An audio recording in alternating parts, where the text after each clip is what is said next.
राधे राधे। अश्विन मास में पड़ने वाली एकादशी को इंदिरा एकादशी कहते हैं। ये समस्त पापों का नाश करने वाली है और वैकुंठ प्रदान करने वाली एकादशी है, इसलिए इसका व्रत करना चाहिए। राधे राधे। बहुत ध्यान से इस एकादशी का व्रत करना चाहिए। कोई भी कार्य ऐसा ना करें जिससे हमारे पितृ हमसे रुष्ट हों।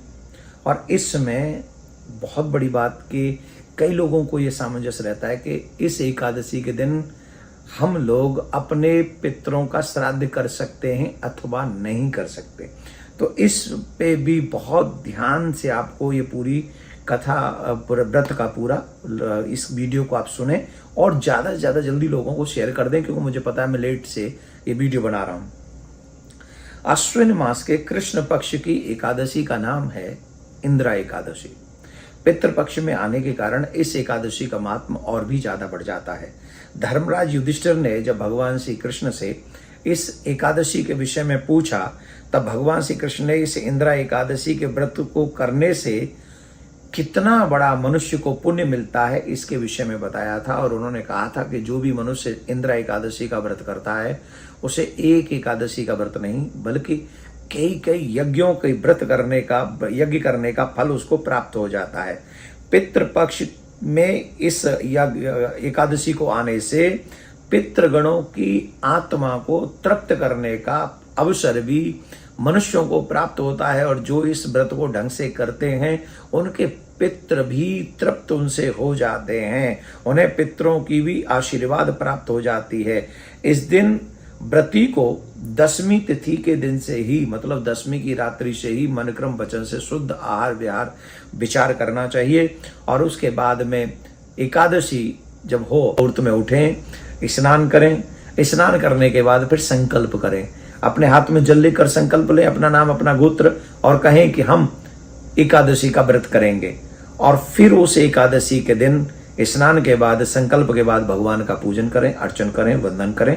और वंदन करने के बाद में हम भगवान का, नारायण का, जो भी आपके इष्ट हैं उनका ज्यादा ज्यादा पूजन करना चाहिए, ज्यादा ज्यादा मंत्र का जाप करना चाहिए, असत्य वाणी से बचना चाहिए, क्रोध करने से बचना चाहिए, पृथ्वी पर शयन करना चाहिए, रात्रि में जागरण करना चाहिए। जो शयन तो करना ही नहीं चाहिए, मतलब समझ गए। और इस दिन अपने पितरों को ज्यादा याद करें, भगवान को याद करें, कीर्तन करें। और ज्यादा ज्यादा इसमें जितना भी इस एकादशी के दिन भजन दान जो मनुष्य जितना करेगा उसका लाभ उसको उतना ही मिलेगा। अब एक और बात बता देता हूं मैं कि एकादशी के दिन पड़ने वाला श्राद्ध क्या एकादशी के दिन करना चाहिए। तो शास्त्रों में ऐसा लिखा है, पद्म पुराण इत्यादि में, कि एकादशी के दिन कभी भी श्राद्ध नहीं करना चाहिए। जो एकादशी के दिन श्राद्ध करता है वो तीनों नरक में जाते हैं। तीन कौन? श्राद्ध करने वाला, श्राद्ध खाने वाला और जिसका नाम से श्राद्ध किया जा रहा है वो। तो ये तीनों ही नरक में जाएंगे। इसका मतलब है एकादशी का श्राद्ध द्वादशी के दिन करना चाहिए, कभी भी एकादशी के दिन, क्योंकि अन्नदान मना है। व्रत करोगे एकादशी का व्रत में अन्न तो खिला नहीं सकते हो, बिना अन्न के वो श्राद्ध लगेगा नहीं। तो तीनों को नरक में जाना पड़ेगा। इसके लिए बहुत सावधानी रखें कि एकादशी के दिन हम श्राद्ध न करें, और श्राद्ध द्वादशी के दिन उनके नाम से हम लोग कर सकते हैं, करना ही चाहिए। इस दिन एक और काम करना चाहिए। इंदिरा एकादशी के दिन हम सबको हमारे आसपास में जो पीपल हो वहां तिल के तेल का दीपक जलाना चाहिए। और तिल के तेल का दीपक जलाकर 11 परिक्रमा करनी चाहिए।